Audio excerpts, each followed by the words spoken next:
Pemirsa Nyangre pemargin puasa mekatah pengarga pabuat serahinan krama ring pasar tradisional saya ninjap. Sekadi harga telur miwah daging ayam naik miwah produk kemasan. Kahanan inucap sampun keraseng ring mekatah pasar tradisional sekadi pasar umum negara.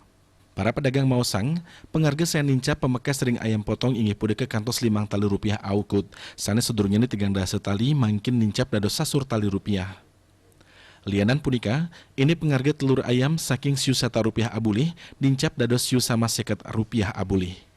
Ring harga minyak goreng talar keuningin nincap, napi malih ring harga minyak goreng kemasan. Punika mawinan, akeh krama sani milih numbas minyak goreng curah, ring warung sani ngandol minyak goreng curah. Dengan kepanggin antrean ring kios minyak goreng curah ring pasar negara. Krama sani mutumbasan talar kewatesin, katahnya nih pengarga aliter minyak goreng curah 15 tali rupiah. Sayan murah sayang ring harga minyak goreng kemasan sani sampun ngelangkungin kali daset tali rupiah aliter. Manut pedagang tiosan, harga beras miwah pedas kantun deg-deg. Harga produk kemasan wantan nincap siki persen. Para pedagang mausang anutin penglimak harga inucap saking distributor. Lianan punika, keuningin stok barang-barang pembuat pokok kantun side nanggingin pembuat kerama.